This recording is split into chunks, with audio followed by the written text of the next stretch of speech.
Hello. Hi, guys. Okay. Um, Welcome to the math crash course. It's 2 days till the exam.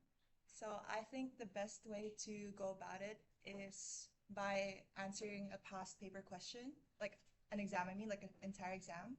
And I chose 2023 because 2022 and 2021 and the ones before it were done during the pandemic. So I noticed that there were more questions and it seemed a bit harder compared to the later ones. So, yeah. Is there a way to like share it to the, yeah.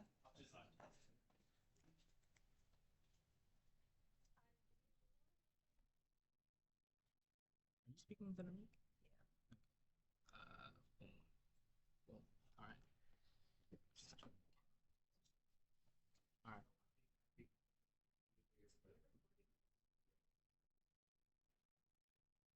Okay.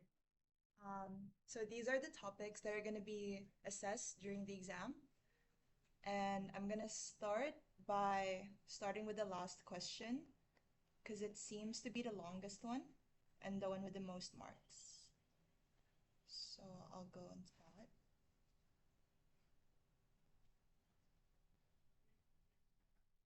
that. Okay. So we're given a steady state temperature distribution of the function of this of a rectangular slab which satisfy the Laplace equation within these regions, right?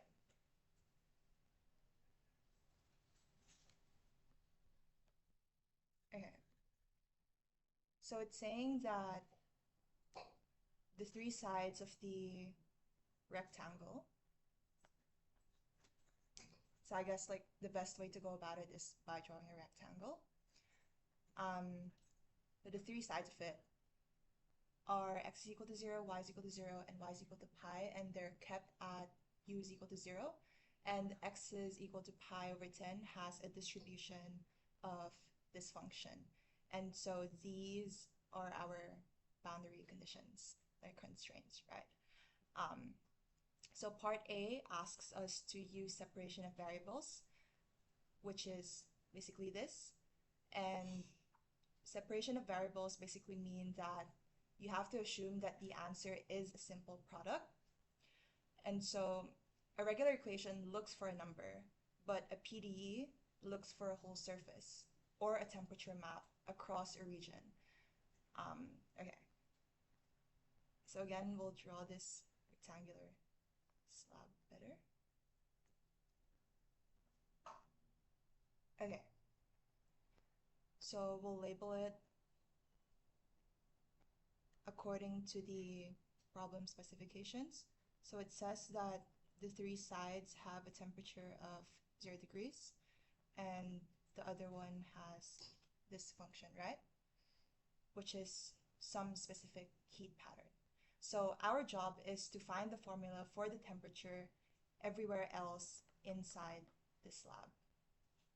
Um, so we start by assuming that this function is equal to the product of f of x and g of y. So now we look at the Laplace equation, which is this, and it's equal to 0, right?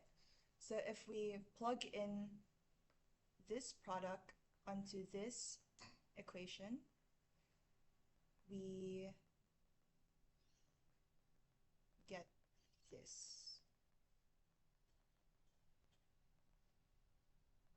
Okay, up to this step, does everyone understand how I got this line?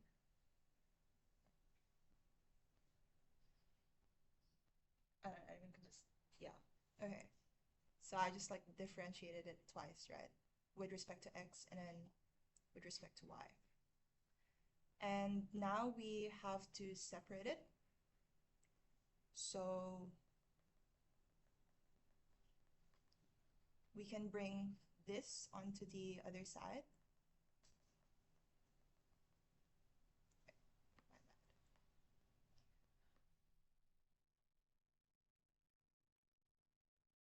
And divide both sides by f of x times g of y.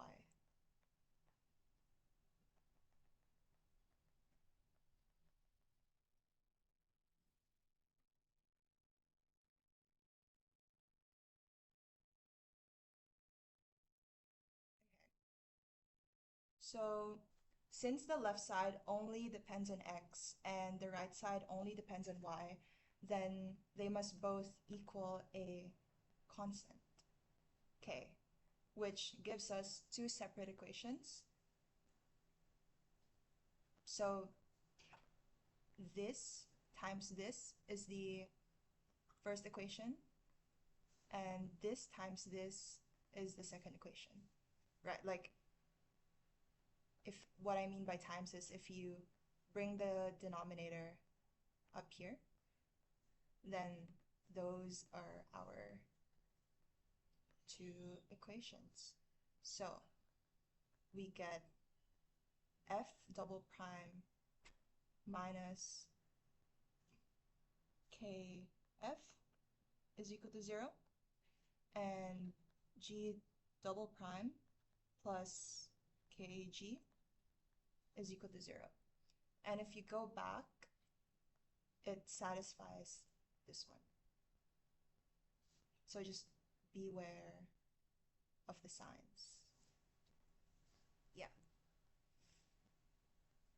Is that clear so far? No questions? Okay.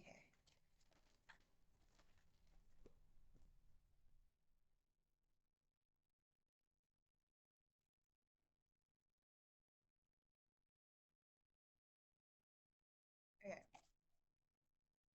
So now that the boundary conditions for g of y, so it tells us what's happening at the top and at the bottom of the slab. So we can draw it once again, right?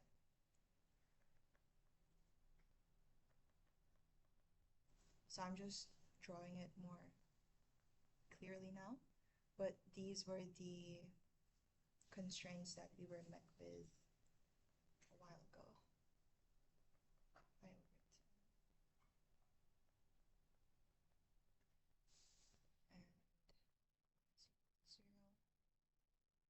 u is equal to 0.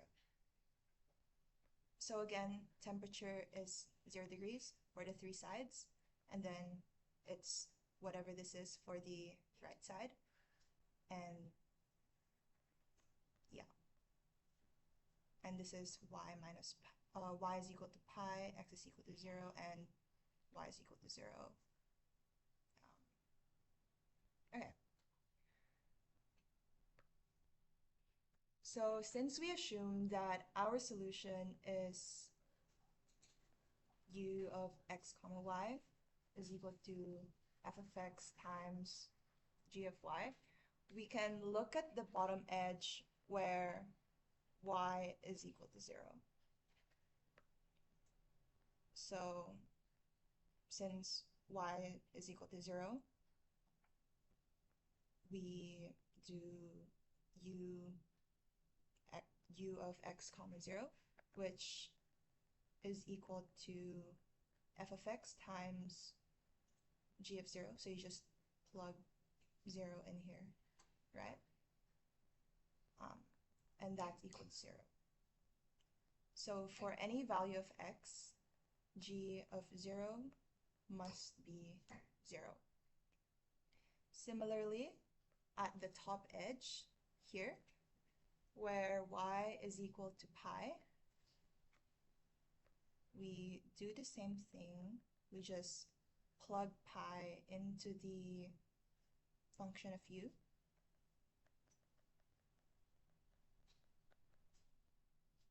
And again, that's equal to 0, right? So for any value of x, g of pi must be 0. So the function itself is 0 at both these ends. Yeah? Which is why the boundary conditions for g of y are these two, as proven earlier. Okay, so now we test three cases for k to see which one gives a useful solution. And our goal is to avoid the trivial solution where u is equal to 0 everywhere. So first we start with k is equal to 0.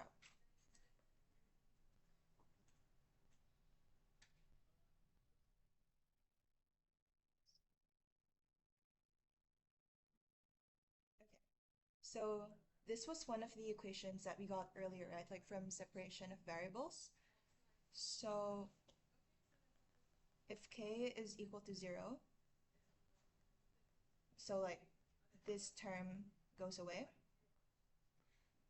it means that g double prime of y must be 0, right?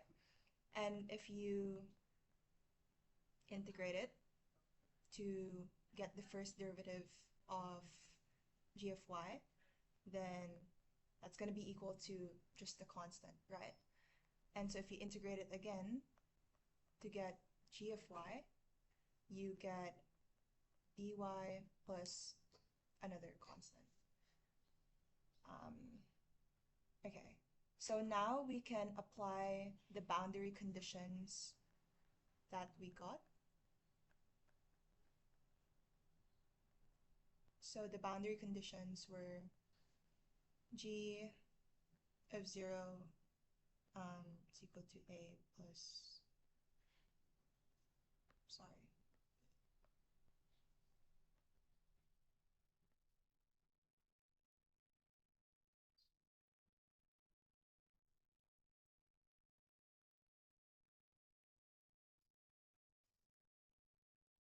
So this was the first boundary condition, right? G of 0 is equal to 0. So this means that c is equal to 0. And then we apply the second boundary condition. So since c is equal to 0, we only apply it to b times y, and that's going to be equal to b times pi, which is 0, which leads us to have b is equal to 0 as well. So since both these constants are 0, the whole function is 0. Therefore, for k is equal to 0, we get the trivial solution, which is the function is equal to 0. Up to this part, is everything clear so far? Or does anyone have any questions? No? Okay. Cool. And then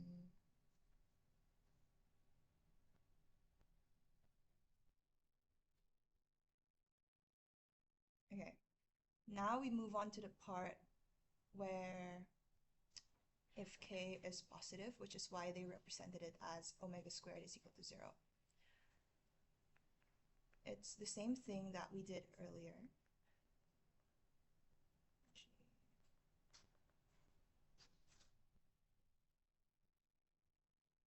Okay. So if you see anything in this form, like the second derivative of a function plus a constant squared plus plus a constant squared multiplied to a function, then this is, which is equated to 0, it's basically a standard second order ODE. And it implies that there will be oscillations of sine and cosine. So for a harmonic oscillator, we can also rewrite this expression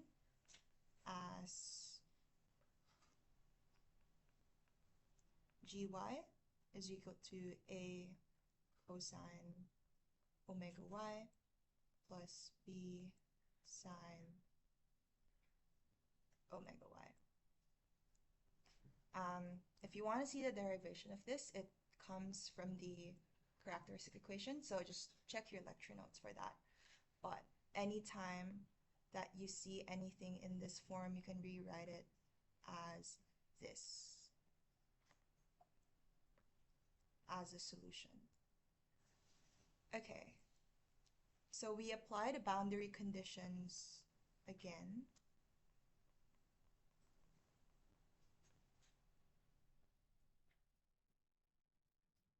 So g of 0 is equal to 0, which is equal to a cosine 0 plus b sine 0.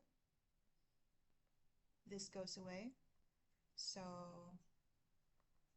a is equal to 0. And then for the other boundary condition, since a is 0, the only thing you'd have left is b sine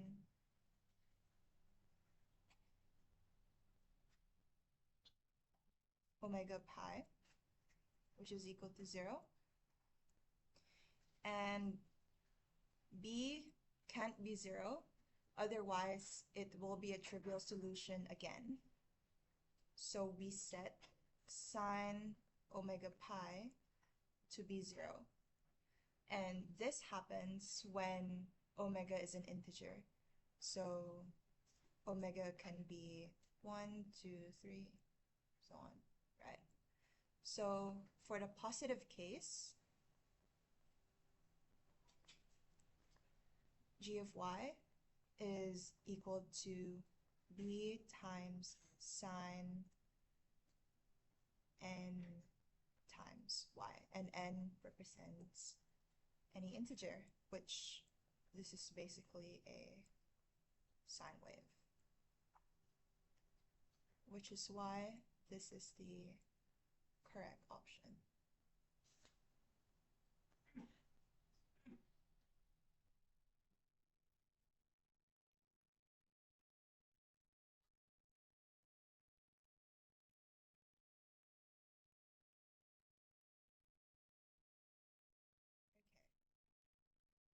Now we move on to the last case, where k is negative, also represented as negative omega squared, which is less than 0. So again,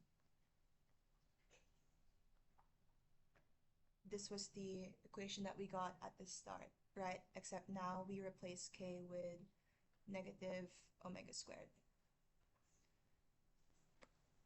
So just the general trend again. Whenever there's a minus sign beside the constant, which is squared, the solution uses hyperbolic functions. Therefore, g of y is equal to a times cos omega y plus b sinh omega y. Again, this is just something that you have to know. It was derived in the lectures, but it wouldn't really be helpful for us to derive it today. So just go over that again, and yeah. Okay, so again, we apply the boundary conditions.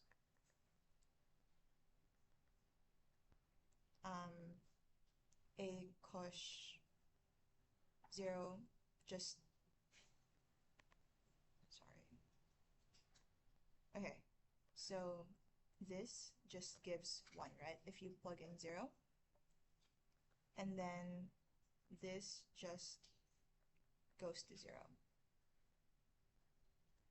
Therefore, and this is also equal to 0 as per the equation. So A is equal to 0. And then we do the same thing for the other boundary condition. And since we already figured out that A is equal to 0, we only equate this one to B shine omega times.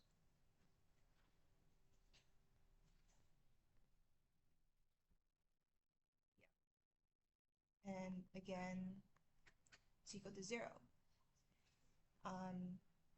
So since shine is only 0 at 0, and we know that omega and pi are not 0, this forces B to be 0. So again, I'll just write it down.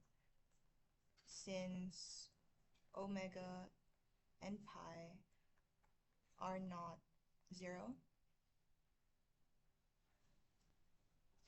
it can never be, this can never happen, right?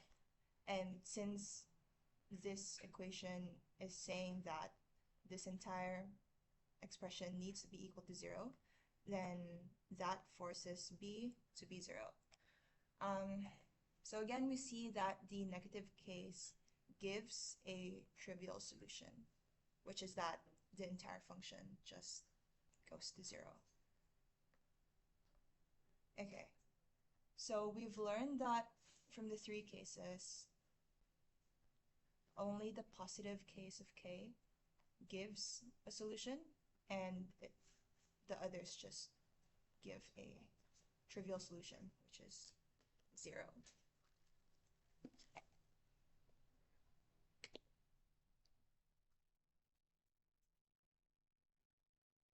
Okay, so now that we know that g of y is a sine function, we go back to our f equation to find the other half of the product. So we recall that this was the other equation that we got earlier from separation of variables. And since we only found that only positive k works, and we can represent k by k is equal to n squared to say that it's positive, then our equation becomes this. And just like what we saw last time, an ODE with a minus sign here, it leads to hyperbolic functions. So we can conclude that this is a solution for this specific case. Okay. So after that, we have one more zero boundary condition to use, which is the left side of the slab at x is equal to 0.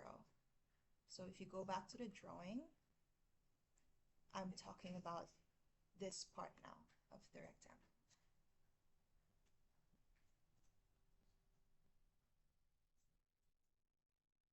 Okay.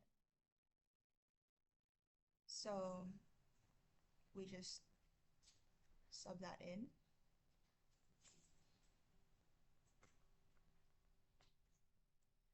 And this implies that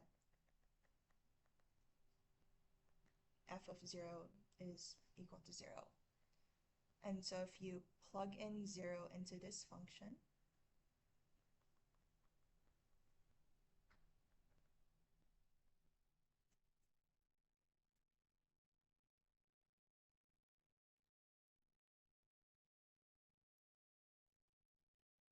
we get that a sub n is equal to 0. So f sub n of x is equal to this. And x. Okay, so we found g earlier, and we found f now. So you just multiply them together.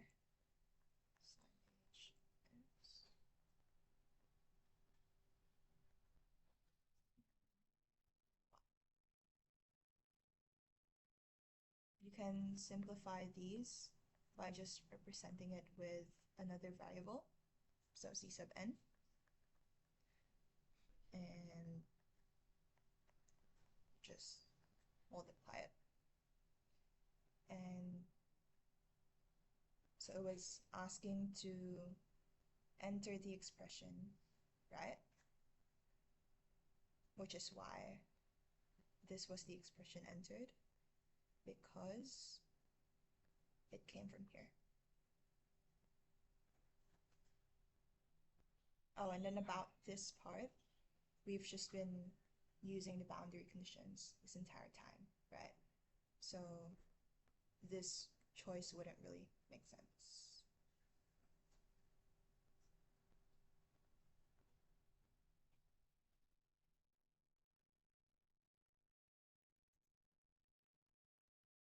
Okay, so the general solution is the sum of all blocks, which is this.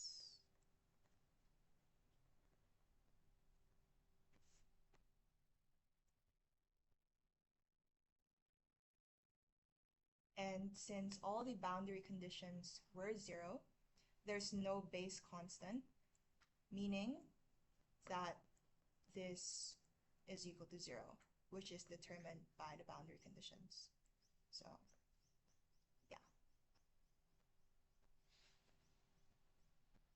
Okay, does anyone have any questions so far on that? All good? Okay. Okay. Now we move on to this. So now we're looking for the prescribed temperature on the right edge where x is equal to pi over 10. Again, if we go to the drawing earlier, we're considering this part now.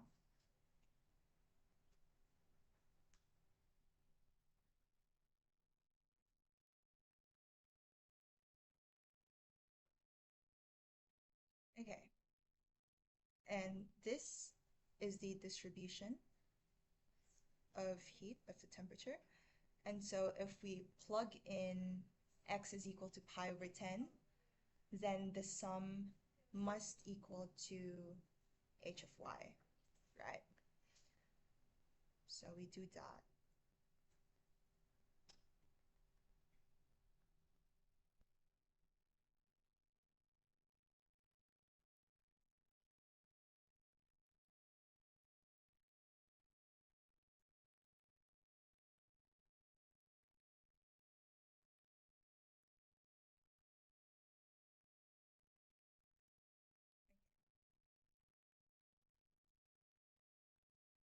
So we notice that h of y is already made up of signs, right? So we don't need to do integration, we just have to match the terms. And notice that we only have terms for n is equal to 7 and n is equal to 9. So how did I get that? From here. N is equal to 7 and n is equal to 9. And every other c sub n is 0. So term 1, 2 times sine 7y, n is equal to 7, and term 2 is equal to 9. Okay, so for n is equal to 7, C7 sine h, 7 pi over 10 is equal to 2. So we're just matching up the coefficients, right? I just equated this to this. And so C7 is equal to 2 over sine 7 pi over 10. And then we do the same thing for n is equal to 9.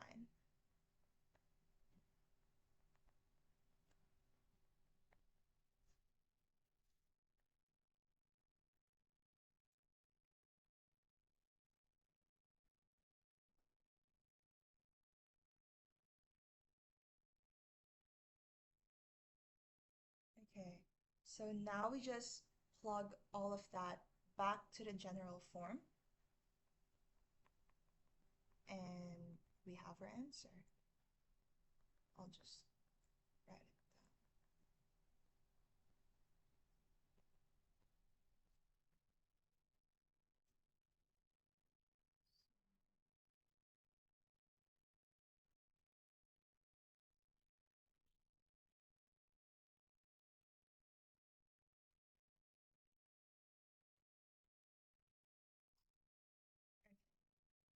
So that's our final answer to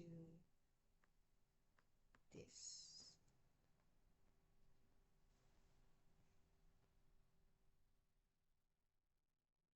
Does anyone have any questions for this problem? If I were sitting this exam right now, this question is probably like one of the most tedious one. So I'd recommend to just skim through it first, read it, make sure that you understand the question, because once you break down a question and once you realize what it's actually asking, the math isn't that bad. But since there were like so much words in it and so many equations and boundary conditions, it was quite overwhelming. So I'd probably save this for last. But yeah, like in under exam conditions. But yeah, if you get this, then I think you're in a pretty good spot for the exam, because the rest of the questions seem to be easier. Okay. If no one has any questions, we can move on to the next question now.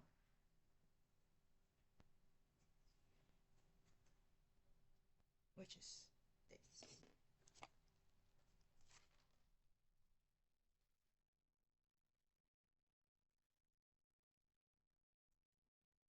Okay. So what is this question asking? It's asking us to find the volume inside a cylinder, which is x squared plus y squared is equal to 25. And it's cut off above and below by a hyperboloid of 2 sheets, which is represented by that. Okay, so to start,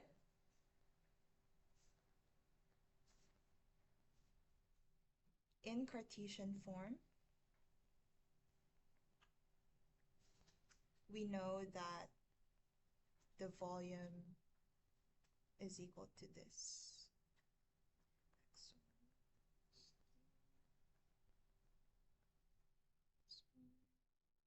dA, where dA is dx dy,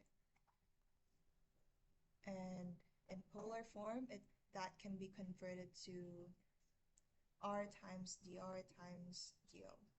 A lot of people forget the r term, so make sure that you don't. But is everyone comfortable with this formula, like in Cartesian form? Okay.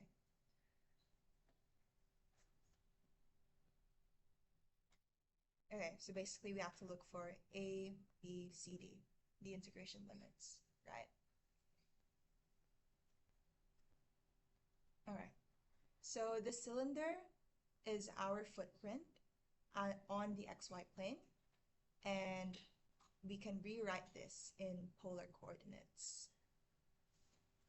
So we know that x plus y squared is equal to r squared, right?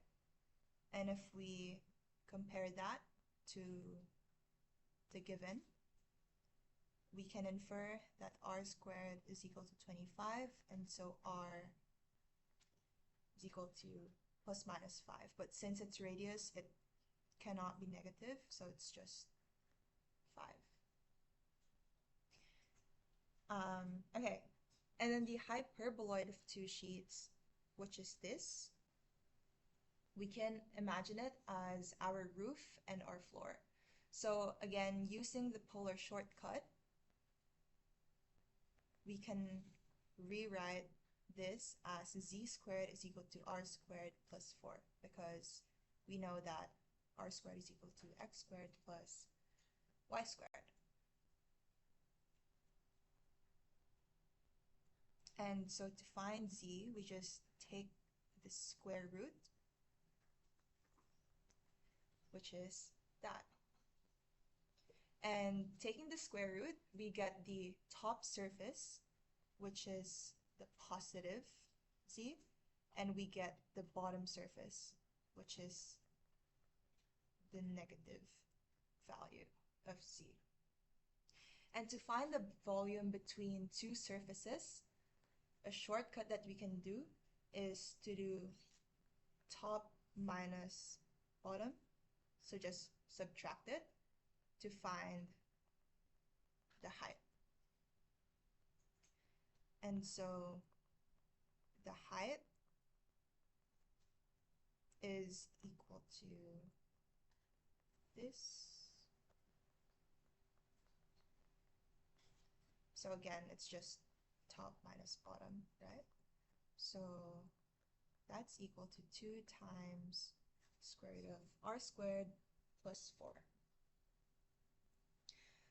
Okay, now we can set up the integral. So whenever we switch to polars, we do dA is equal to r dr d theta.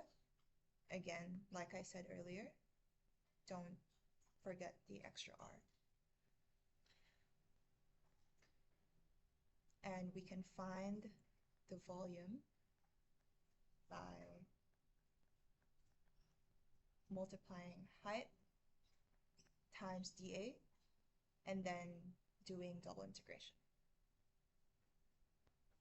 Okay, so for a full circle that starts from the origin, the radius goes from 0 to 5, right?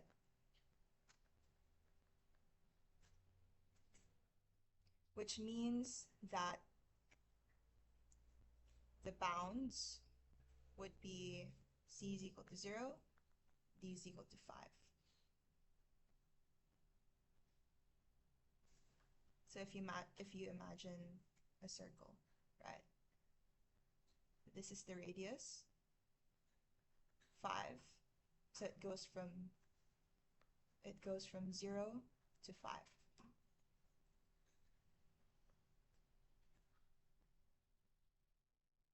And theta, which is that, it goes all the way around from 0 to 2 pi. So like 1 revolution, right? Which means that these are the integration limits. A is equal to 0 and b is equal to 2 pi.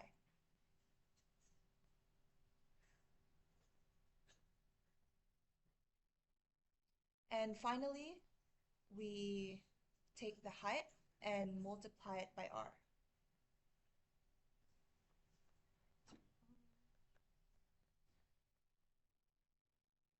To fulfill this, right? And this is equal to our integrand. This.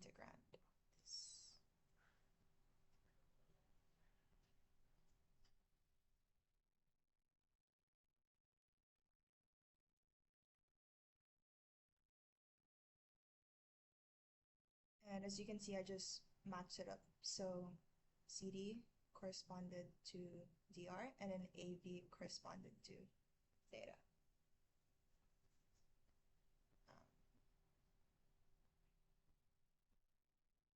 Yeah, okay. Now we can do the integration.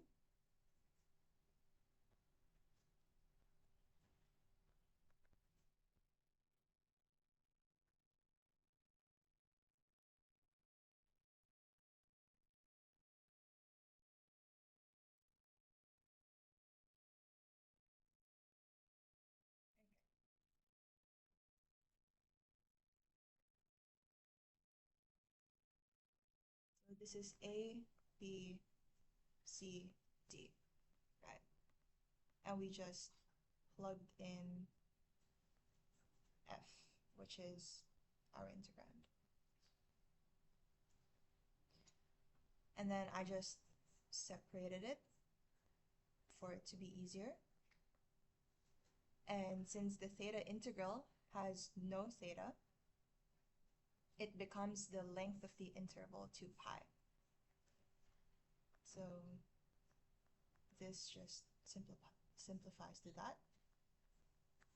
And all we have to do now is work this out, right?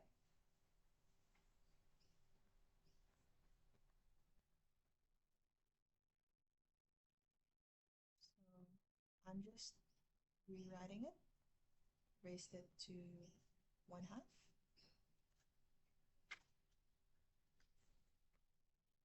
Okay,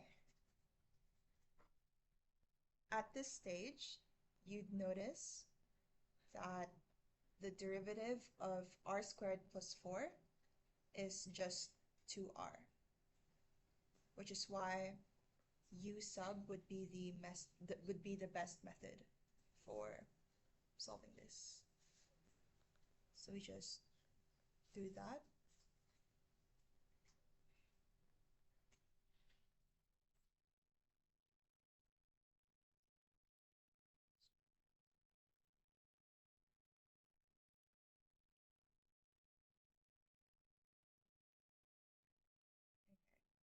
And then plug in the values.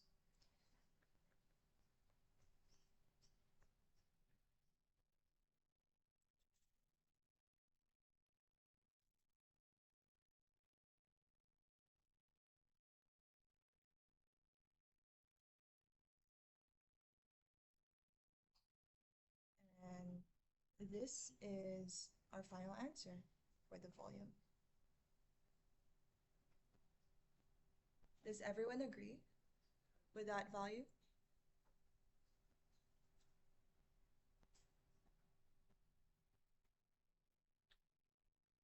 Yeah. Okay. How's the pacing? Am I going too fast or no? Okay. Okay. Now we move on to B. So the volume is bounded by these two planes, Z sub 1 and Z sub 2, in the first octant. So think of an octant like a quadrant, except since we're in 3D, that's what it's called. It's kind of like a corner of the room. I'm not gonna draw it in 3D because yeah, it's kind of tedious. But it specifies that in the first octant, X, Y, and Z are all positive.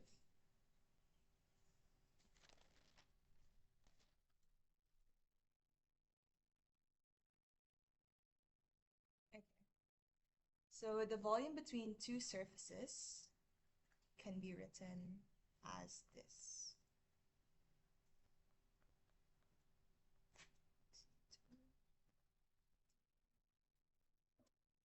Again, Z1 is the top and Z2 is the bottom surface.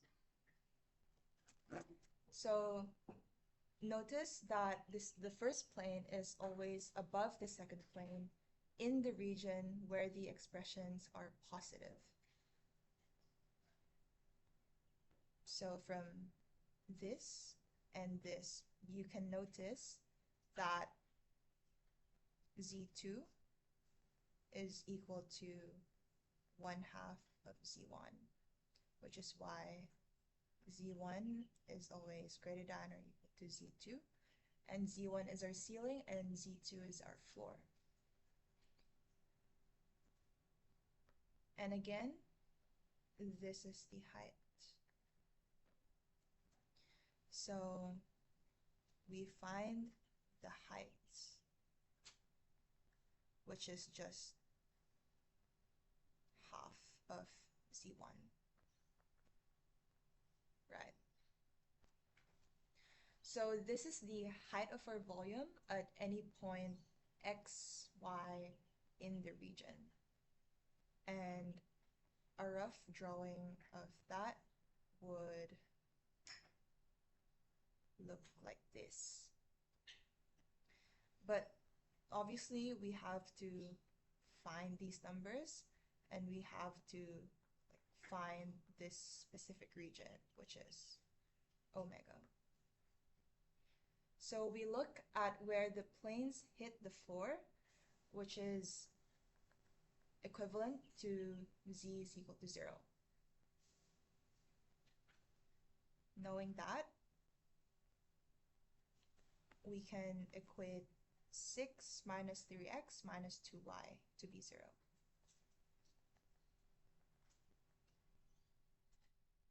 So from there, just move over 3x and 2y to the other side.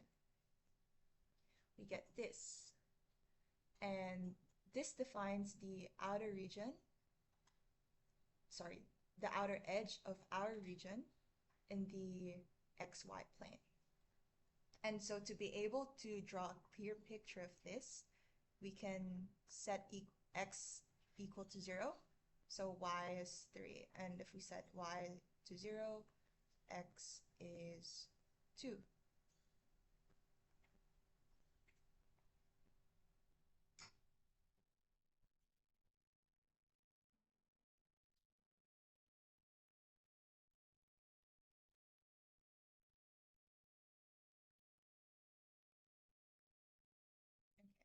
So now we found our specific points here.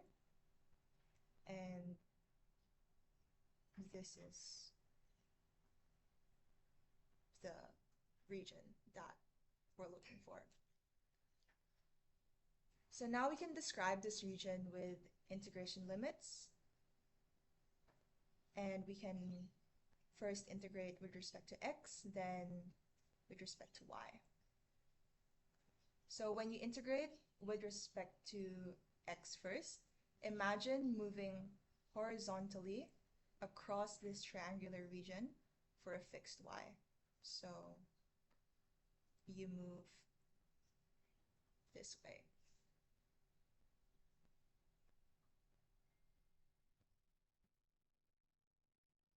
So again, we take the boundary equation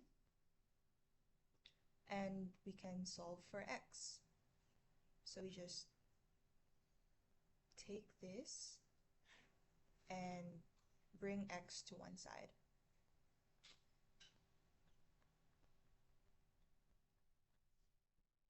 And we get that. So this is the right-hand boundary of our triangle. So here, I'm basically describing this line. Oops. Okay, got it. Yeah.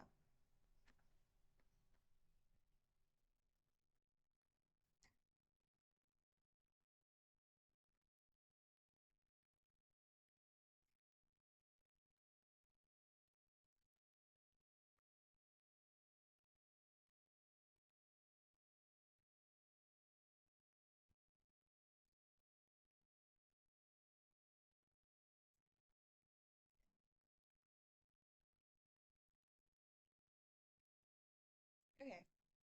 So for any fixed y, x starts at the y-axis, where x is equal to 0, and then it goes until it hits that line. And so the limits of x goes from 0 up to 2 minus 2/3 y. Does that make sense up to this point? How we found the limits of x?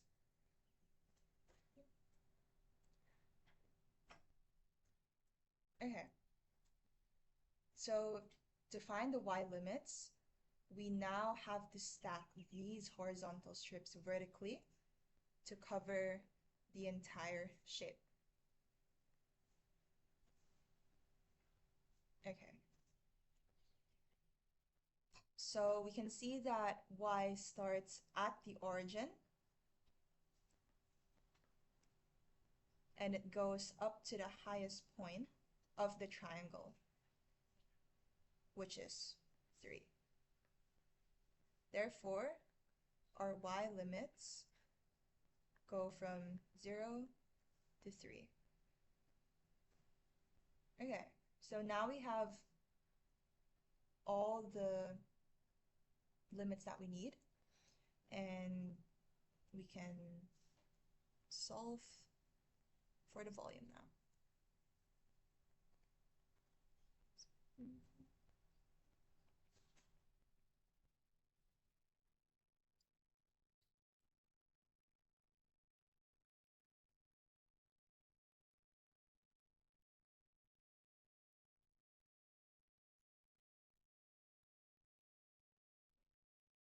Again, this is just z1 minus z2, which is the height, and then, yeah, and then it's dx times dy, because this is also equal to dA.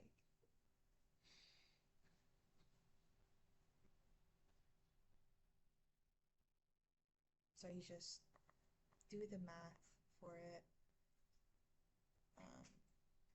integrate it. So it's going to be 6x minus 3 halves x squared minus 2yx, then, yeah, which is just plug in this onto the x.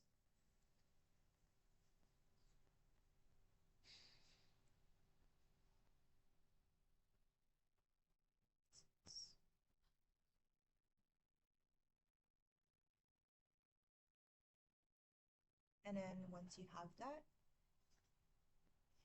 you use these bounds. So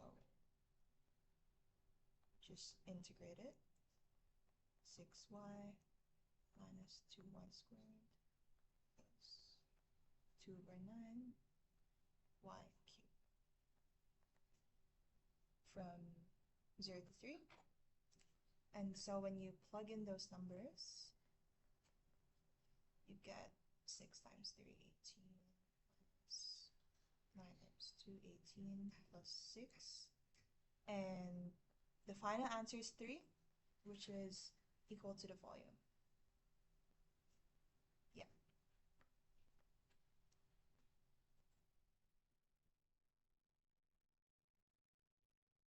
Is this question clear? Yeah? Okay.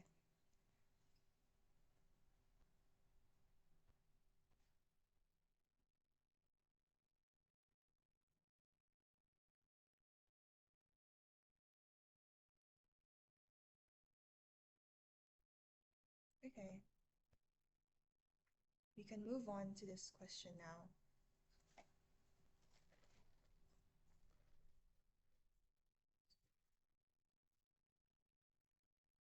Okay, so we have matrix M, just equal to that. And they mentioned that lambda 1 is less than lambda 2. So we have to get both these values. So to find the eigenvalues, we do have a shortcut for 2 by 2 matrices. And that shortcut is this. So the characteristic equation could be written as lambda squared minus the trace times lambda plus the determinant, which is equal to 0. And we know that the trace is the sum of the main diagonal here. So trace is 1 plus 1, which is 2. And the determinant is just AD minus BC. So this diagonal minus this diagonal.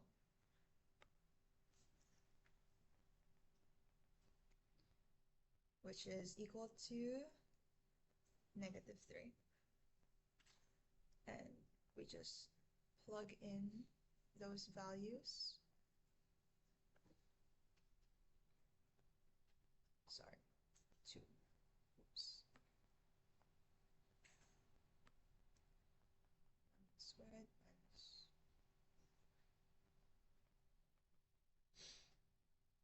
And then just factorize it.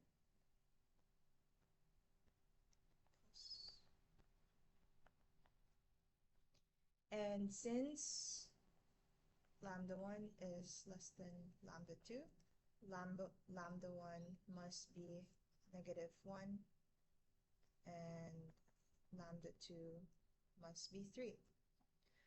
So those are the two values. There's actually another method to find that if you don't want to use the characteristic equation. You can do so by finding the determinant of the matrix minus the eigenvalue multiplied by the identity matrix, all equal to 0. That. Okay. So I'll just show you how to do it, and it's up to you which method you want to do.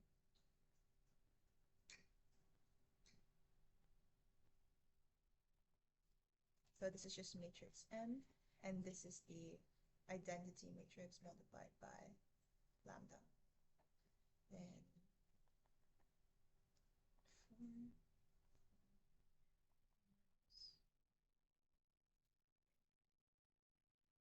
So I just subtracted the rows, right, and wrote it down. And so we find the determinant.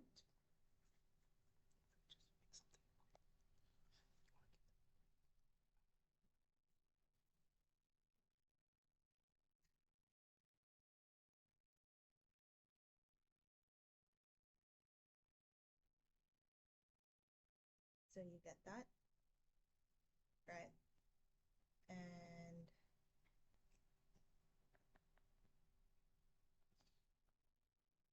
you get the same thing.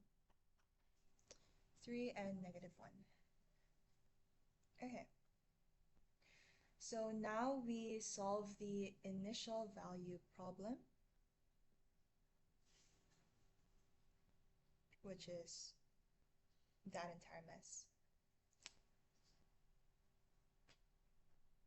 Okay, so now we can use these eigenvalues that we got earlier to solve the system of the differential equations. And notice how it matches up perfectly with matrix M. So notice these coefficients are just 1, 4, 1, 1, right? So it's a huge clue that you can use your previous answer to this question. I'll just write it out formally. T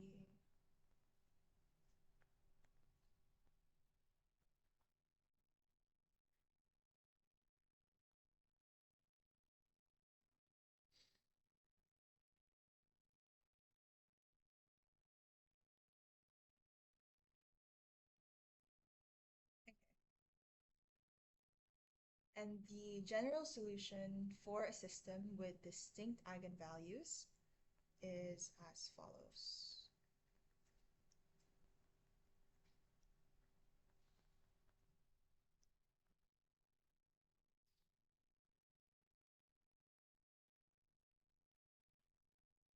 Again, this is something that you should know by now, and if you don't, head back to the lecture notes, and this only applies for if the eigenvalues are distinct. If it's repeated, and if it's imaginary, then it's another form as well. So revise on that if it's not familiar. Okay, so we have these two eigenvalues, and we have defined the eigenvectors v1 and v2. So for lambda is equal to -1, we can just solve this.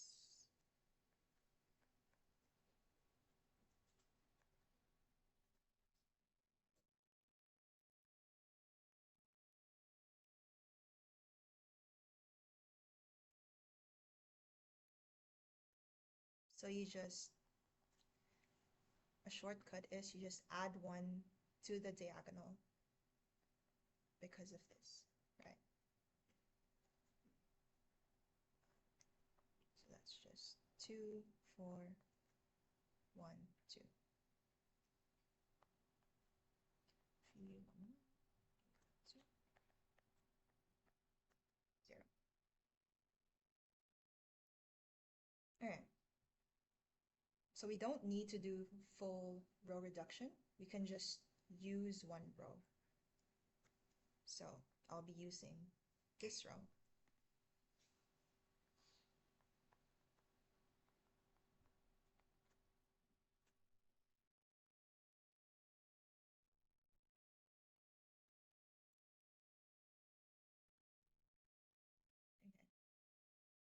So just multiply that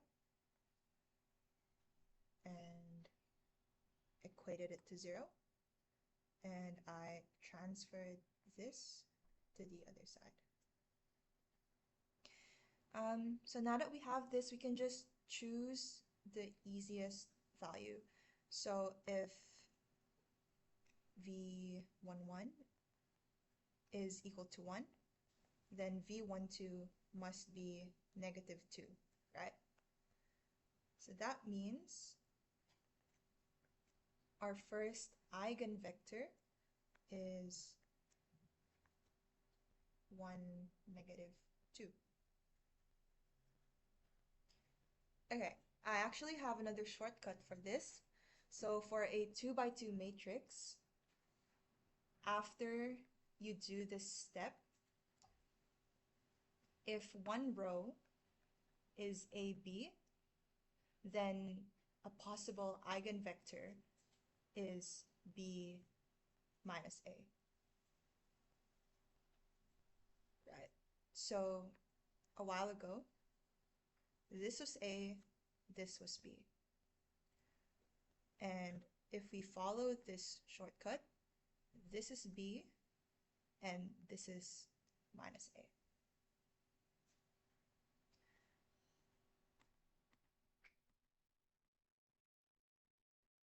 So using that same shortcut that I just taught you, we can find the eigenvector corresponding to the eigenvalue of 3. So for that,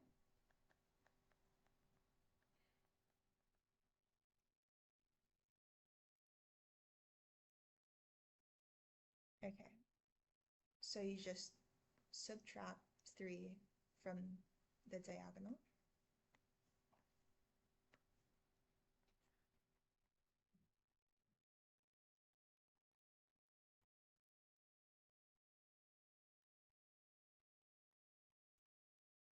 Okay, and instead of doing this, just apply the shortcut.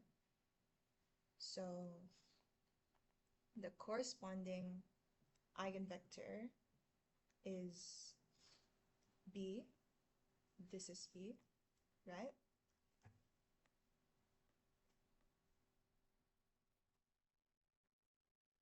And -A, which is, this is A, so get the negative of that. It's 2. So these are your eigenvectors, and if you plug it back, to here,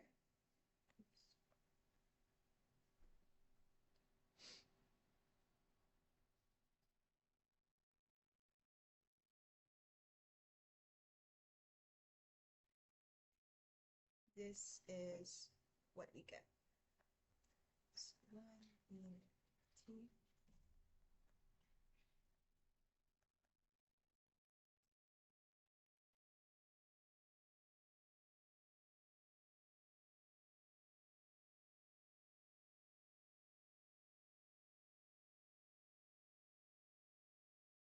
Okay. Now that we have that, we can use the initial values that were given.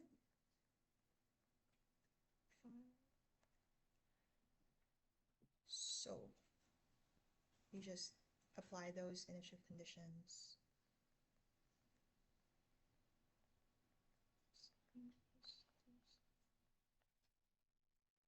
And if you solve the simultaneous equations, you get that C2 is 11/4 and C1 is 1/4. So you just plug those into this.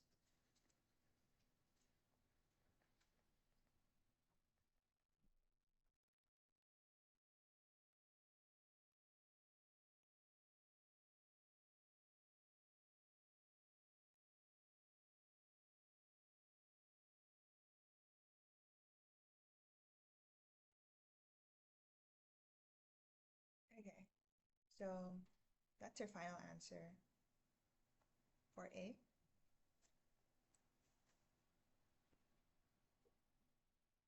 Sorry, yep, here. Yeah. And then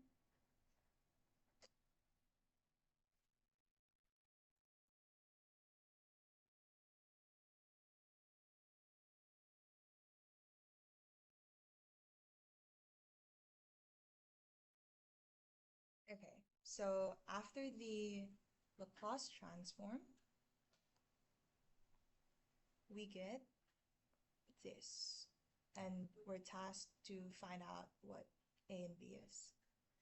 So if you apply the transform to the first and the second equation, head to your formula sheet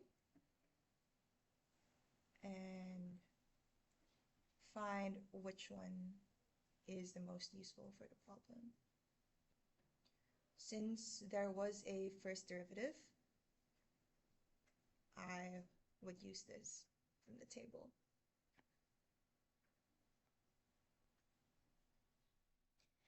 Okay, so now we just apply it to this and this, right?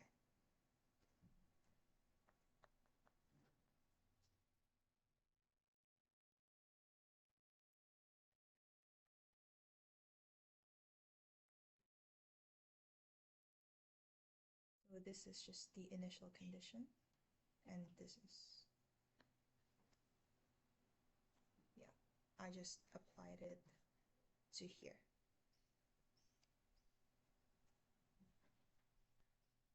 Okay. And then I'll just move some stuff to the other side and the constant to the right side.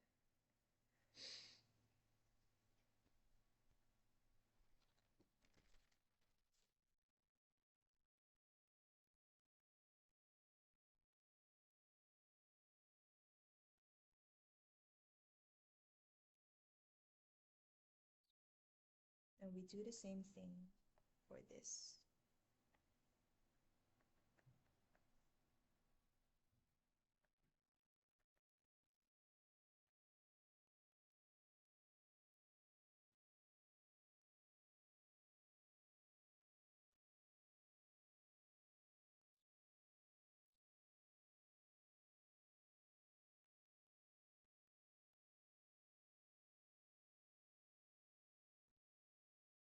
Okay, So now we can extract the coefficients for matrix A and the constants for matrix B. So A is simply S1 for S minus 1. So I just got that from here. S minus 1 and 4. So right here. And then minus 1. S minus 1 here. So that's A. And B is just the constant, which is A and 3. Okay, so yep. Now we can solve the matrix equation to find these two.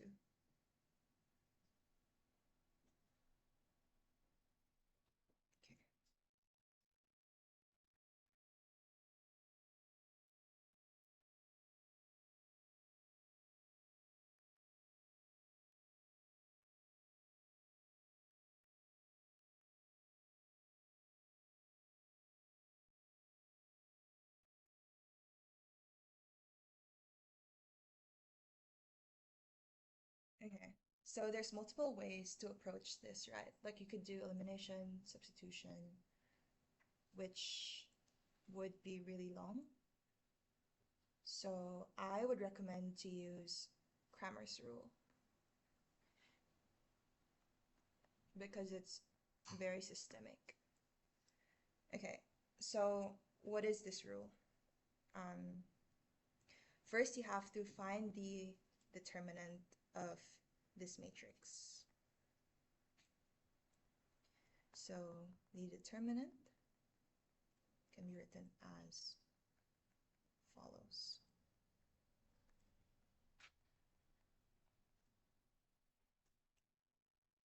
Okay, and then to find x of s, you replace the first column of A with matrix B, and then you find the determinant of that. So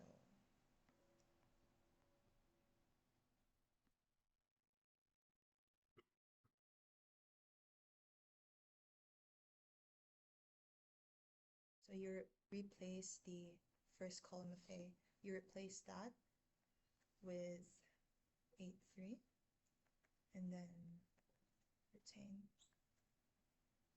And then you divide that by the determinant that you found earlier.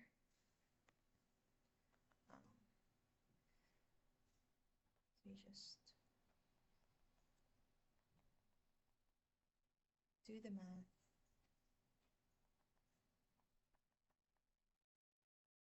And that simplifies to this. So yeah, that's the expression for x of s. You do the same thing for y of s. But instead of switching the first column, you switch the second column. Sorry, not switch, like replace. Replace this column with this. Yeah. Okay.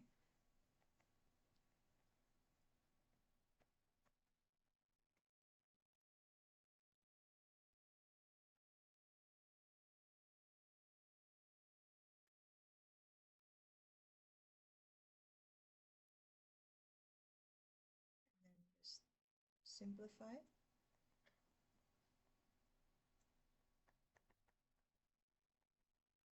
And that's y of s. Okay. Now we have to get the inverse Laplace transform to find x of t and y of t. So if we head back to our formula sheet,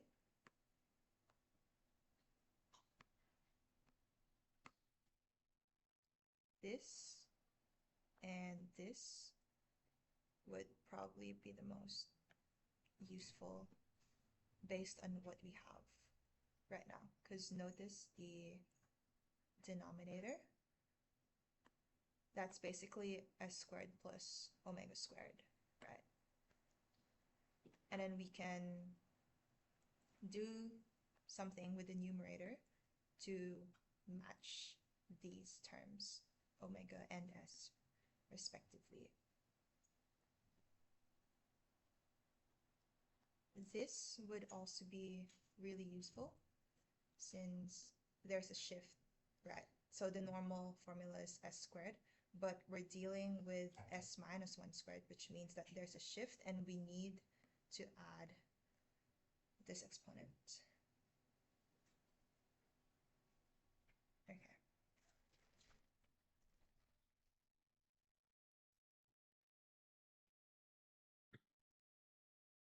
Okay, so we deal with x of s first.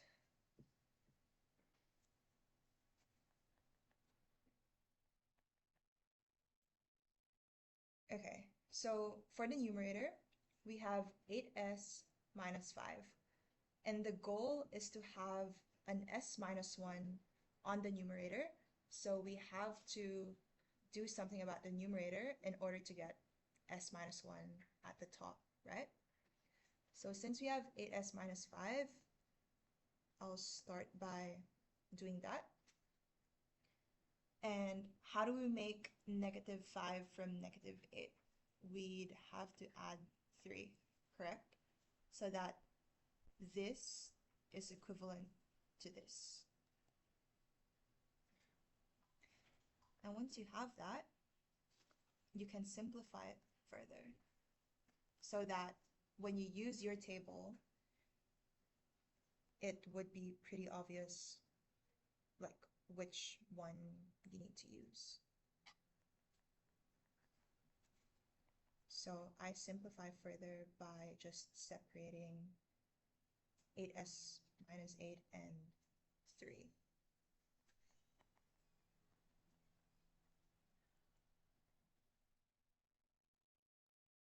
And then, okay, we're not done with this part yet because this is 4, which means that it's 2 squared, and so we need to see a 2 in the numerator. So what we can do is multiply that by 1, because multiplying anything by 1 doesn't change the value, right? But in doing that, we can move the 3 halves to the side and have 2 at the numerator, and then we can use these.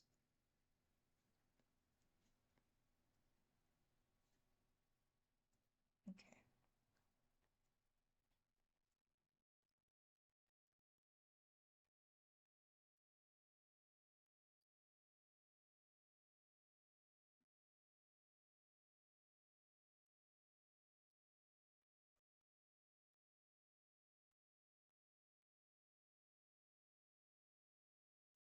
Okay.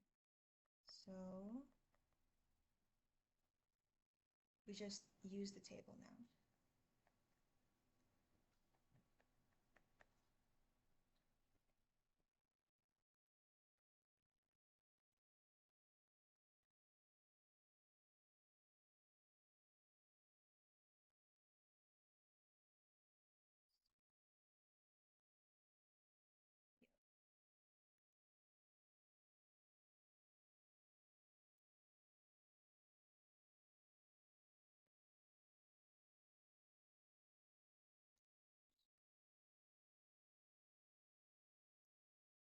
Okay, and similarly, we can do the same thing for y of s.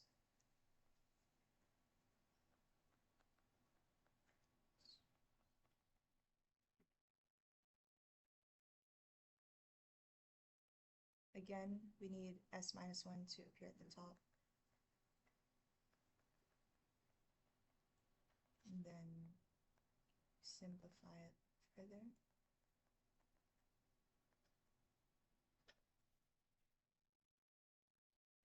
we need to have 2 on the numerator for the other fraction. So since it's 32, 32 divided by 2 is 16, so we can move 16 to the front and have 2 there, so it retains the original value. Okay, and then y of t is 3e t cos 2t minus 16 et sine 2t, applying these. And that's the answer that we expect. Yeah.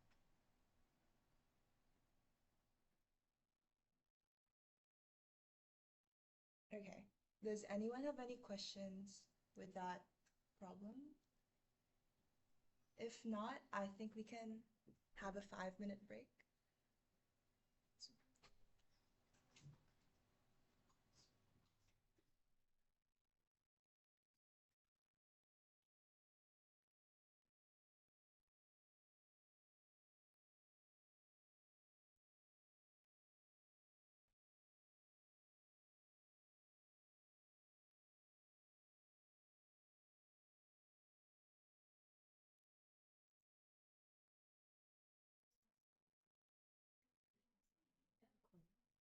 It's gonna be uploaded soon.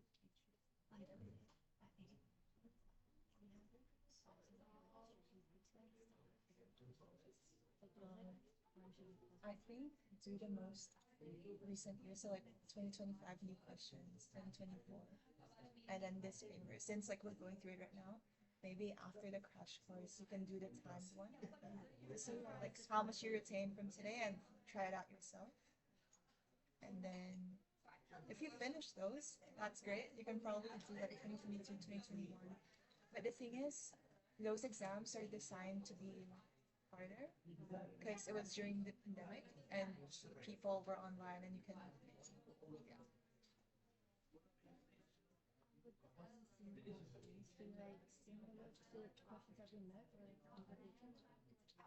Similar.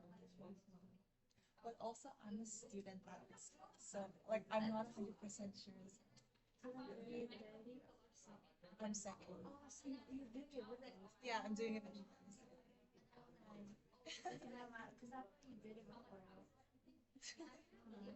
But that's advice that I've heard from people that have done it before.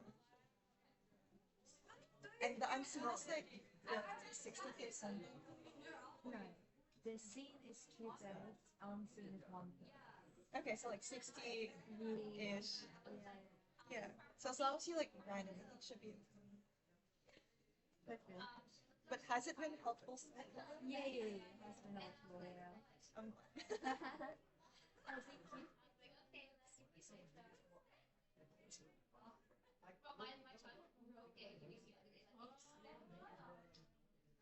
I just have a question about this. How come we have to put pi over 10 here for this question? that was given at the start. Oh, it was given at the start? Oh, I didn't pay attention. That's okay. Alright, thank you.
I have one more question.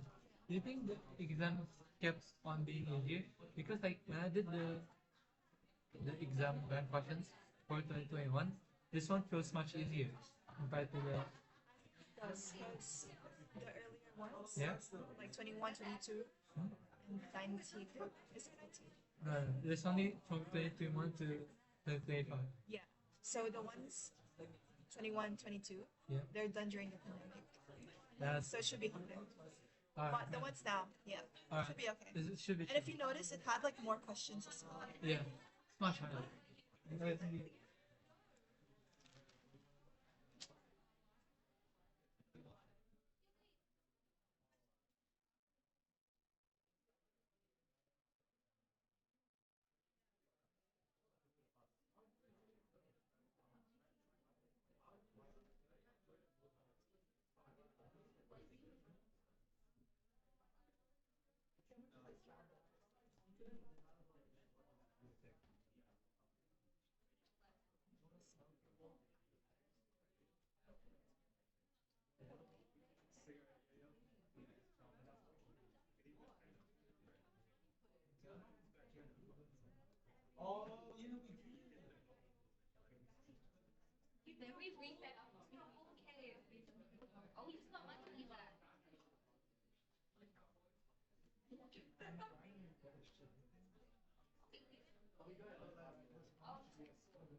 Because we're trying to finish by 4, do you reckon? We have 4 questions left. We're like halfway. I reckon we're gonna extend until like, well, I don't know, let's see. Maybe like 4:20. Yeah, no, it's fine. It's just in case I mean, that- yeah, I'll try to speed it up. Like, yeah. Okay. I think just focus on questions you think are the most important for them to know. And because there might be people who book this soon after. Yeah, we can run maybe a few minutes over. It should be fine. No worries. I'll just unfreeze this.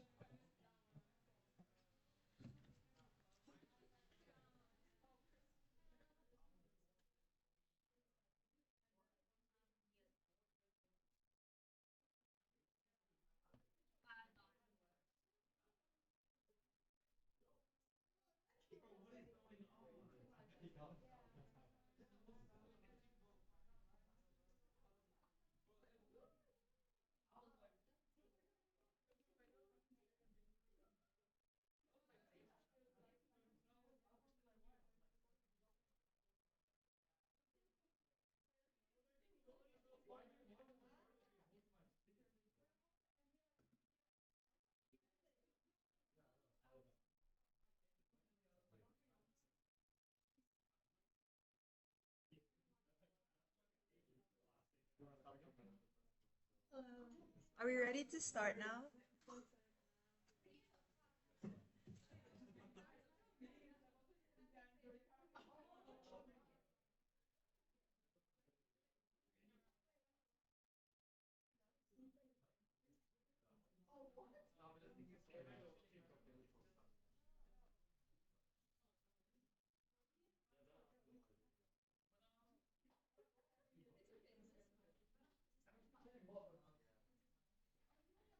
Okay, let's start now.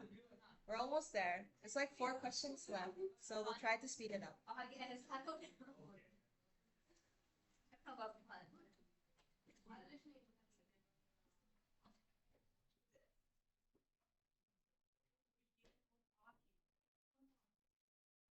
Okay, so going back, this problem asks us to find the integrating factor and the general solution.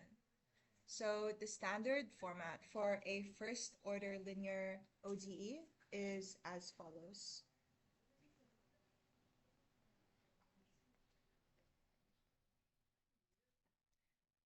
So it's just this, right? And P of t in our problem is 1/2 here. And then Q of t is just the entire right-hand side. There. Okay. And then we know that the integrating factor can always be calculated as this, right? And since P of t is 1/2, that makes our integrating factor to be e raised to t over 2. Okay, so the hint shows how the ODE simplifies. Therefore, to find Q, we can just integrate both sides with respect to t. So I'll do that now.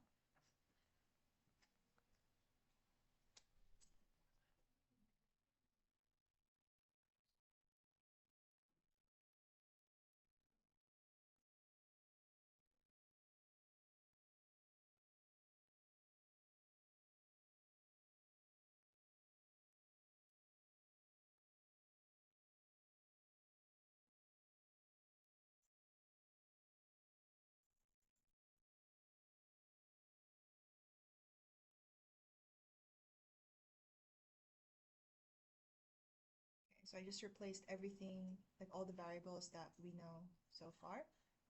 Then we integrate it to get rid of d over dt.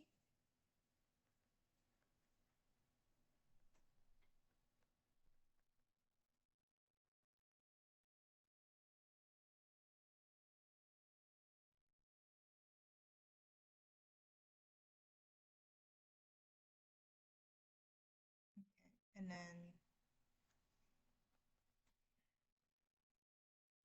we divide both sides by e raised to t over 2 to get q of t. So, well, okay, first we integrate it and then we divide it.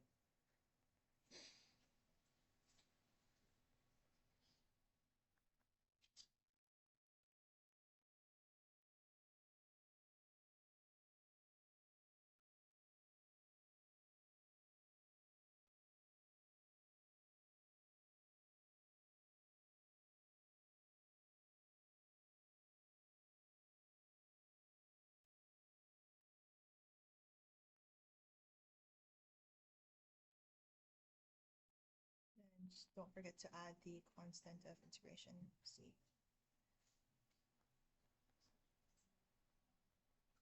Okay, so divide both sides by e raised to t over 2.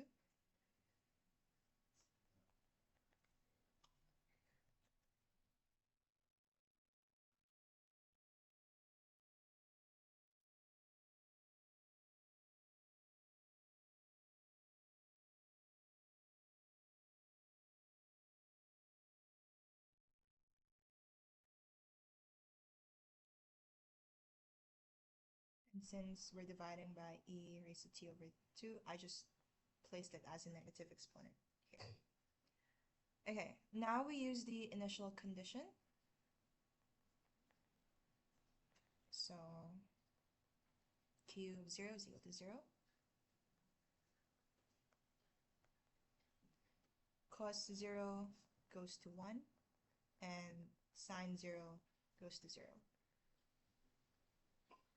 And after applying the initial condition, we figure out that c is equal to negative 732 over 65. So just substitute that back into the q of t, and you should be able to get this. Okay. Then for b, we find the extreme values. So the problem asks us to find for the maximum and minimum values of the function along a line using Lagrange multipliers. So what is Lagrange? So we basically are looking for where the hill of our function is the steepest in the same direction as our fence, which is the constraint. And our constraint is line x plus y is equal to 5. So again, this is the function, and this is our constraint, g. Okay, so Lagrange tells us that we can have two simple equations by taking the partial derivatives. So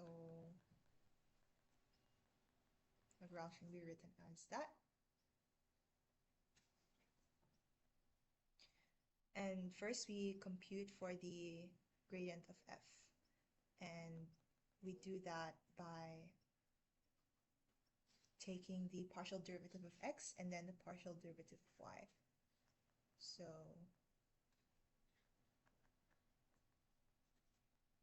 that's the partial derivative of x, partial derivative of y. Okay? And then gradient of g,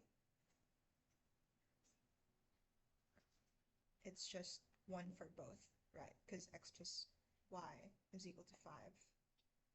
You get the partials of that, it's just 1.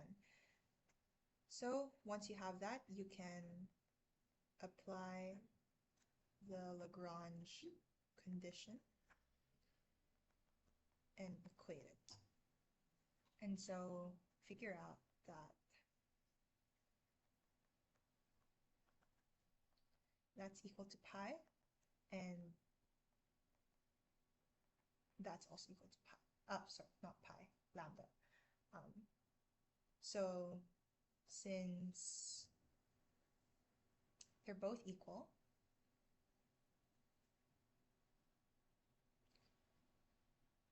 well, something you can do is like cancel that, right? So it's going to be 3y cubed is equal to no.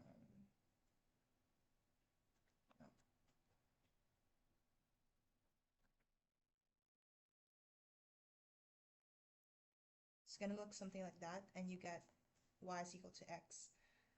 But if you just simply cancel stuff out, you're going to miss some solutions.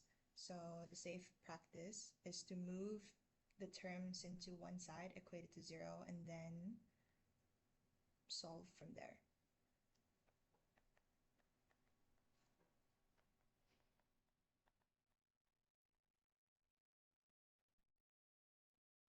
So if you factorize, this implies that x is equal to 0, y is equal to 0, and y is equal to x. So see the difference? In here, you were able to see that x is equal to 0 and y is equal to 0. But in here, you only saw one solution, which is y is equal to x. Okay, so now we have to use the constraint equation to find the maximum. So we use the constraint, which is that, right? And since we know that x is equal to y, we can infer that 2x is equal to 5 and x is equal to 5 over 2, which is also 2.5. And since they're equal, that's also the value of y. So 2.5 are the coordinates of the local maximum. And our original function is x cubed, y cubed. So 2.5 raised to 6 is the value of the maximum when x is equal to 2.5 and when y is equal to 2.5, which is why this is the answer. And then the problem asks us for the smaller extreme value.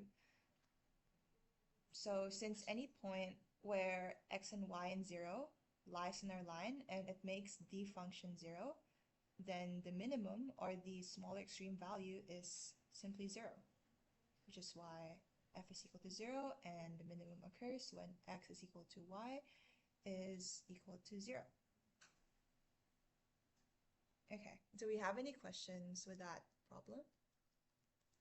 All good? Okay.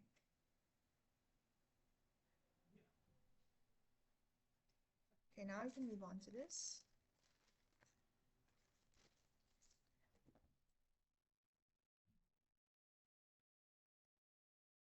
All right, so we're given a function and it's centered around pi over 2, pi over 4. And we have the formula sheet, which tells us the Taylor series. So we don't have to memorize it, right?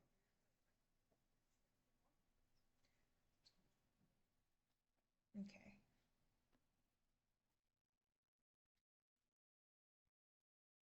So we need the value of the function and its first and second derivatives at the given point. So how I would approach this is to use the tree method so that you don't get confused with your first and second derivatives. So first, I differentiate with respect to x. I get that, right? And then I differentiate again with respect to x. And then I differentiate with respect to y. Okay. And then next, I differentiate with respect to y from the original function.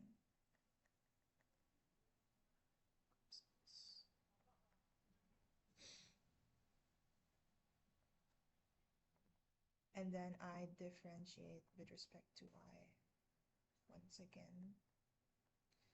Then if I differentiate like with respect to x, I'm going to get the same thing as this.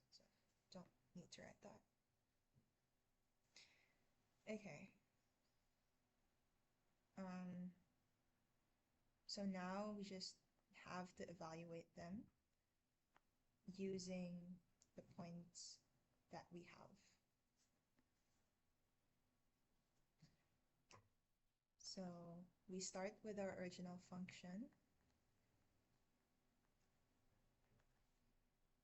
Cos pi over 2 goes to 0 multiplied by sine pi over 4,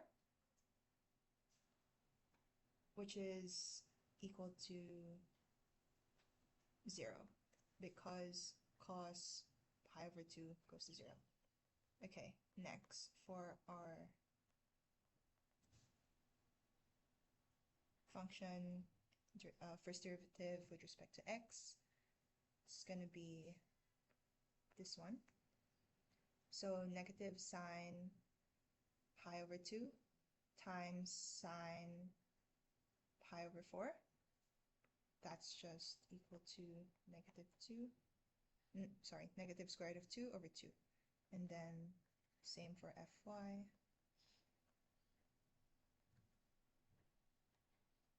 Cos pi over 2 again goes to 0. So we're here now. Sorry. Fy. We're here now. Just goes to 0, so it's 0. And then fxy, again, just evaluate it. We're here now.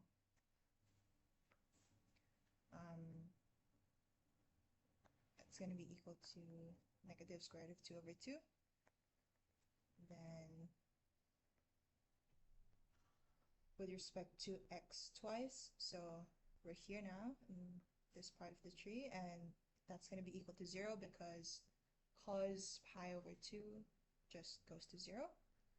And lastly, this is also going to be equal to 0 for the same reason. Okay, so now using the Taylor series, this is our final answer. Plus. Okay,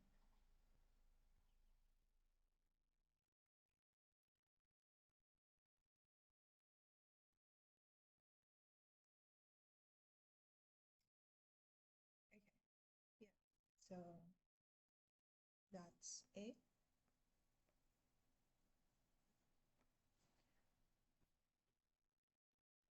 Now we have B, and we're given this vector field, and we're tasked to find for the divergence and the curl.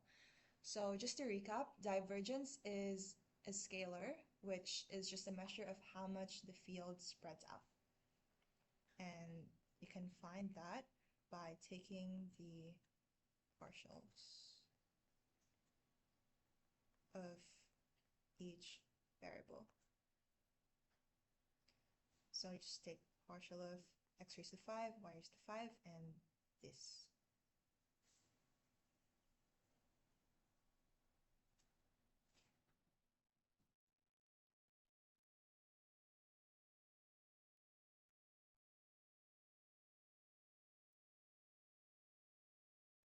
Okay. And notice how all the terms cancel out besides 25. And so that's the value of divergence. Okay, next we have to find the curl. So curl is a vector which measures the rotation of the field, and the vector is produced by a determinant. So you just have to get the cross product, and you do so by laying the matrix out.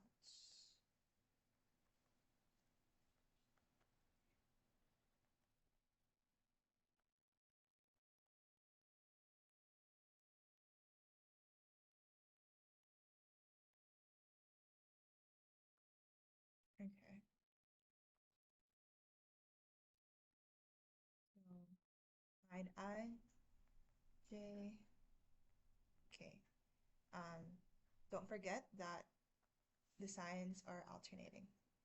So you use the cover-up method for this. So to find I, cover that and find the determinant of that. To find J, cover that up and find the determinant of that. Remember AD minus BC. Then to find K, just cover that up and find the determinant. Okay. If you do the math, you're gonna get 0 for K. You're gonna get 20zx cubed for J and negative 20zy cubed for I. Therefore, the curl is just this in vector form.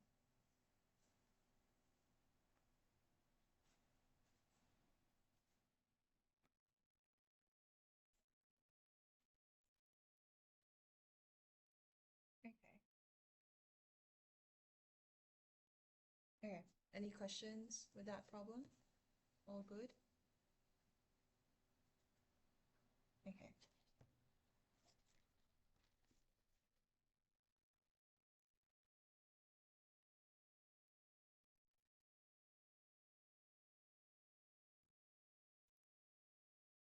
And now we have this function g,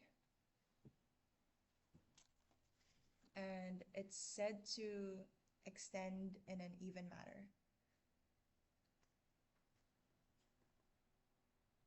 And this is question A, this is question B.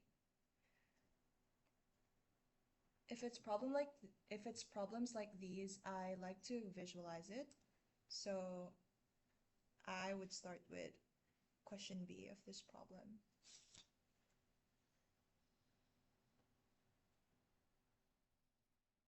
Okay, so it's best practice to draw it out, right? Okay, so we're given a function defined from 0 to pi, and the function is just 0 because it's piecewise. It's 0 from 0 to pi over 2, which means that it's just a flat line on the x-axis, and then the function is pi minus x from pi over 2 to pi, which means, like, you can imagine it's a diagonal line sloping down to the axis, right? And the problem says to extend it in an even manner. So even, that just means that you have to mirror your image across the vertical y-axis. And then if it's odd, then you have to rotate it by 180 degrees. And it says to periodically extend it, which just means that you have to copy paste it and repeat it infinitely in both directions. So I'll draw that out now.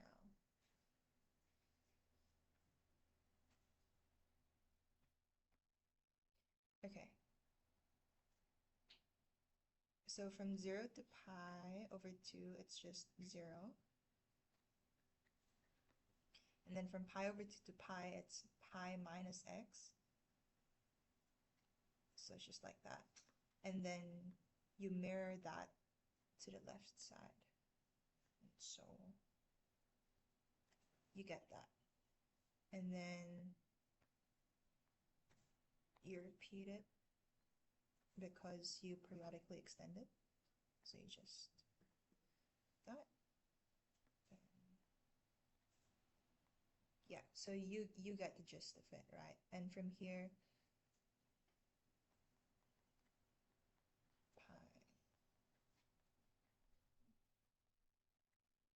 Okay, and from here, you can tell that the period to pi, which is equal to 2L, therefore pi is equal to L.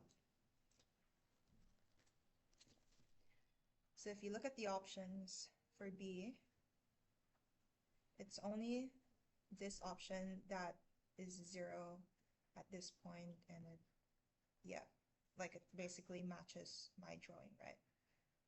And the rest, I don't even know what it's doing. It's just completely wrong. Okay.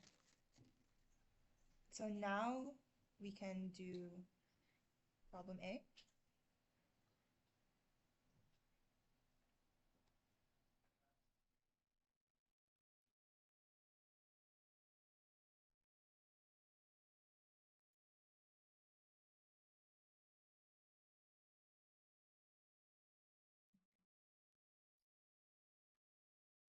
Okay, so now we have to find the Fourier coefficients a sub 0 and a sub n. So if you go to our formula sheet, we have that. And since it's mentioned in the problem that our function is even over negative pi to pi, our half period L is simply pi. And instead of integrating from negative pi to pi, we can just integrate from 0 to pi and then multiply the result by 2 because the function is even. Why can we do this? Well, it's because the area between 0 to pi is equal to the area between negative pi and 0. So knowing this information, we can make the new bounds simpler.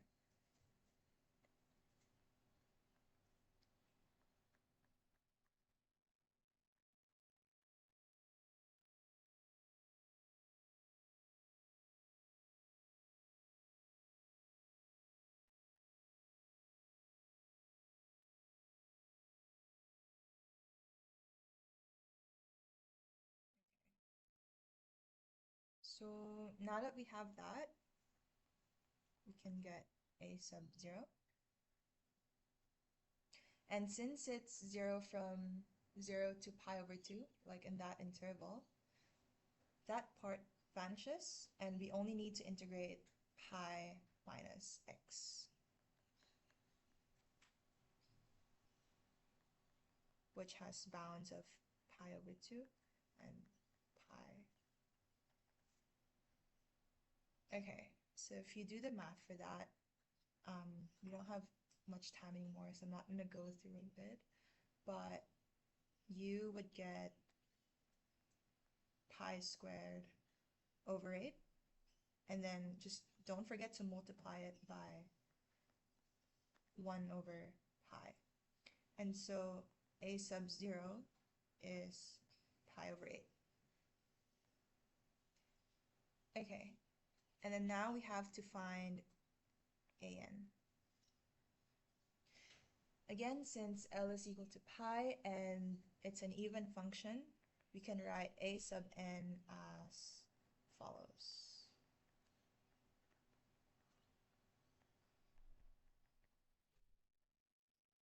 Okay, and we know that g of x is even and cost functions are also even, so we would get an even function out of this, right? And it's the same thing, so the integral from 0 to pi over 2 is 0, so we only care about the second half.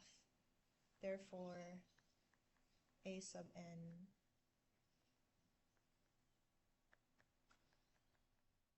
could be written as this.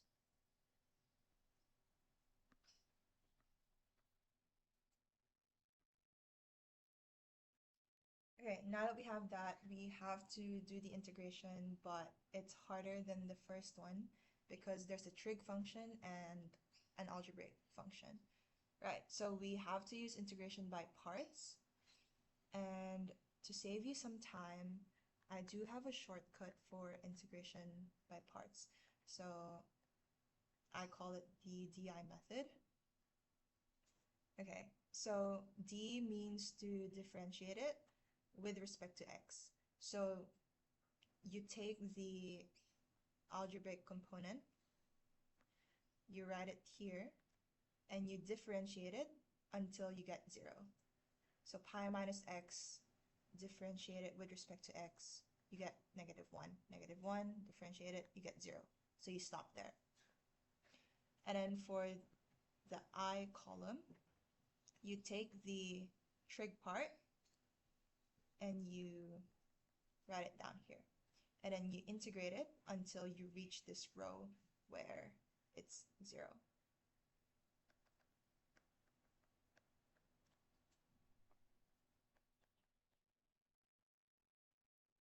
Okay, and once you have that, you apply alternating signs and you multiply diagonally. So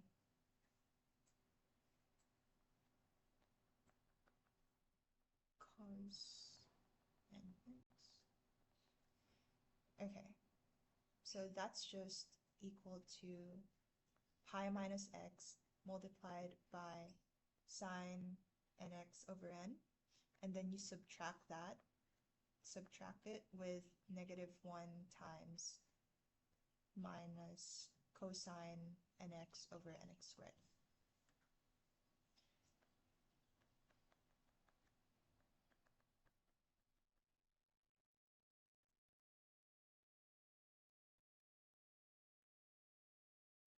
Okay, and then you can evaluate that from pi over 2 to pi, and then you multiply it by 2 over pi because of this, right? So your final answer for a sub n is as follows.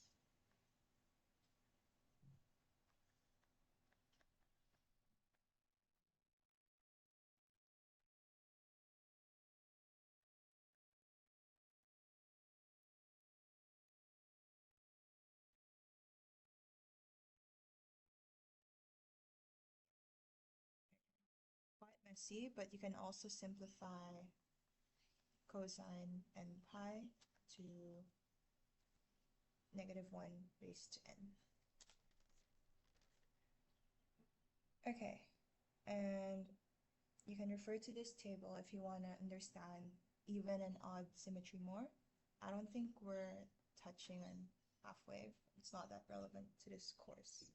But yeah, you can refer back here to the shortcuts that I made earlier for even and if it's odd. Yeah.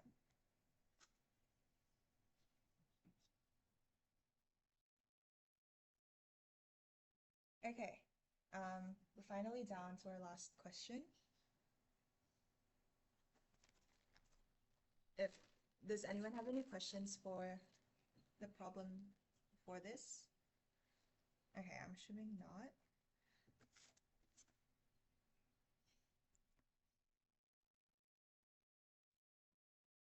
Okay, so we have to find the partial derivatives. And we can apply the tree method here, right? So the original function is z, and it's dependent on x and y. And then x is dependent on both r and s, and y is also dependent on both r and s.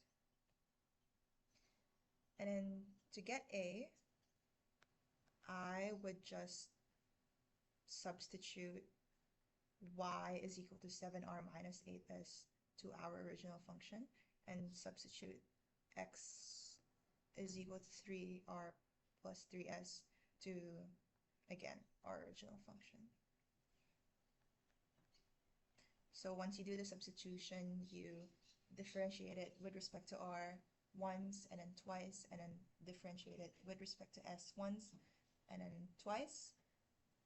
And after that, you should be able to get 80, 110, and then differentiate it like with respect to r after doing it with respect to s, and you should be able to get 130. I'll just write it down. Then you expand and simplify that. Okay. So z is equal to 40r squared minus 130 rs plus 55 s squared. So differentiate that with respect to r. You get ATR minus 130. Do it once more and you get 80. Next, with respect to s, you get 130, negative 130 r plus 110s. Do it once more and you get 110. And then differentiate z of s with respect to r, and you would get negative 130. So, yeah. Okay, last question. We just use the table to evaluate the following.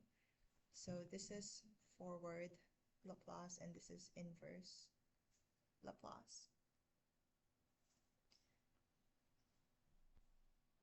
Okay. Okay, so for the first one, notice how it's a product of both exponential and cosine, right? So we head back to the formula sheet and we look at the one with the exponent. So this would be the most useful one because it's also known as the first shifting theorem. So it's just telling us to find the transform of the main function and then replace s with s plus alpha. So in our question, first identify f of t, the main function, and in this case the main function is cosine 4t. And then we get the Laplace of that.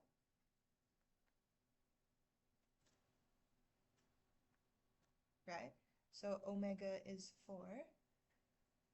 And so the Laplace of cosine 4t would be s over s squared plus 16. And then you apply the shift.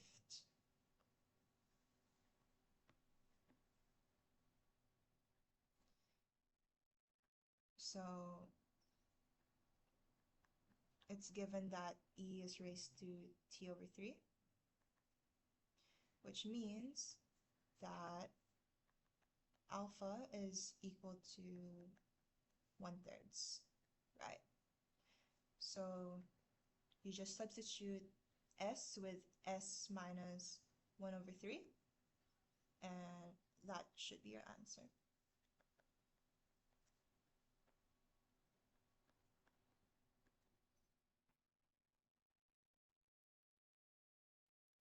Okay, so that's done.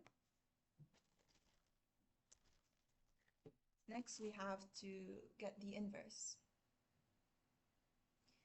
Okay, so just the tip, the exponential in the s domain, so e raised to negative 3s, that's actually a big clue. So whenever you see that, just think of the Heaviside step function. That is basically just the time shift, which is e raised to negative as, transform that, and yeah, so this is the Heaviside step function, time shift. Okay, and we can head back to our formula sheet and use this. This is also known as the second shifting theorem.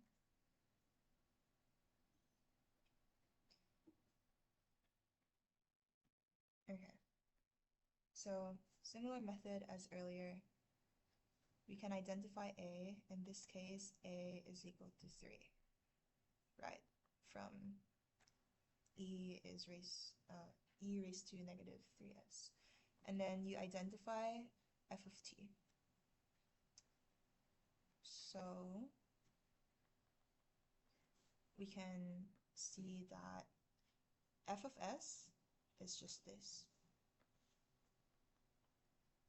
F of s is 5 over s squared plus 25, right?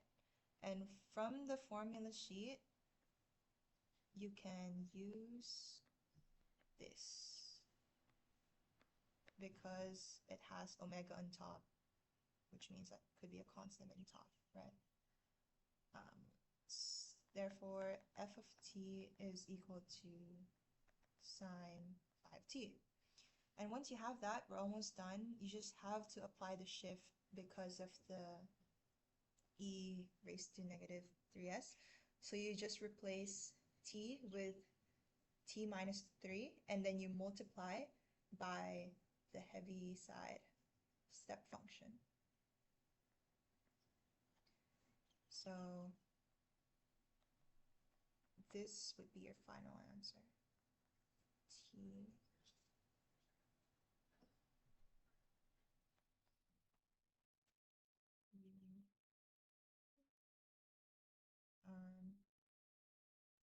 which matches our answer here.